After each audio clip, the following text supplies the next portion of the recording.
ഇത് 2014 എറണാകുളം LDCയിലെ ഒരു ചോദ്യമാണ്. ഒരു ക്ലാസ്സിലെ 40 കുട്ടികളുടെ ശരാശരി വയസ്സ് 14. ടീച്ചറെയും കണക്കിലെടുത്താൽ ക്ലാസ്സിലെ ശരാശരി 1 കൂടുന്നു എങ്കിൽ ടീച്ചറുടെ വയസ്സ് എത്ര? ഇവിടെ നമുക്ക് ആദ്യമേ സിറ്റുവേഷൻ ഐഡന്റിഫൈ ചെയ്യാം. 40 കുട്ടികളുള്ള ഒരു ക്ലാസ് ആണ്. അതിലേക്ക് പുതിയതായി ടീച്ചർ കൂടി വരുന്നു. ഇങ്ങനെ പുതിയതായി ഒരാൾ കൂടി വരുമ്പോൾ പുതിയതായി വന്ന ആളുടെ വയസ്സ് അല്ലെങ്കിൽ അയാളുടെ തൂക്കം അല്ലെങ്കിൽ അയാളുടെ മാർക്ക് ഇതൊക്കെ കണ്ടുപിടിക്കാനായിട്ട് പുതിയ ശരാശരി പ്ലസ് പഴയ ആളുകളുടെ എണ്ണം ഇൻറ്റു ശരാശരിയിലെ വ്യത്യാസം കാണുക. പുതിയതായി വന്ന ആളുടെ വയസ്സ് അഥവാ തൂക്കം അഥവാ മാർക്ക് ഇസ് ഈക്വൽ ടു പുതിയ ശരാശരി പ്ലസ് പഴയ ആളുകളുടെ എണ്ണം ഇൻറ്റു ശരാശരിയിലെ വ്യത്യാസം.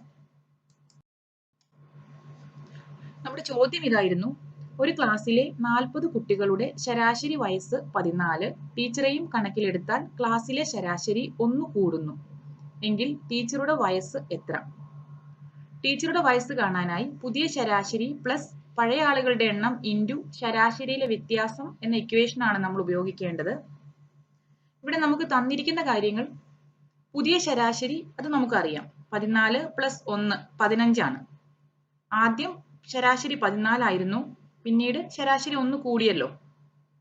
പഴയ ആളുകളുടെ എണ്ണം എന്നത് 40 ആണ്, കാരണം 40 കുട്ടികളുടെ ക്ലാസ് ആയിരുന്നു.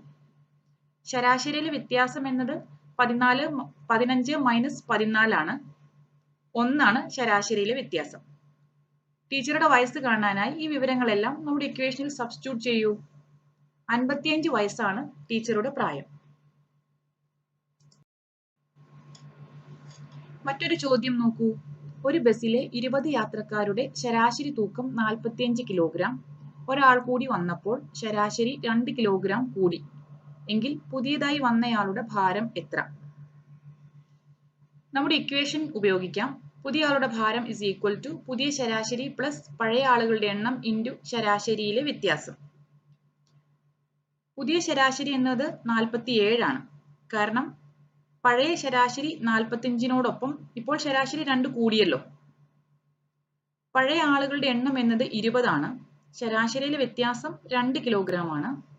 ഈ വിവരങ്ങളെല്ലാം ഇക്വേഷനിൽ സബ്സ്റ്റിറ്റ്യൂട്ട് ചെയ്യൂ.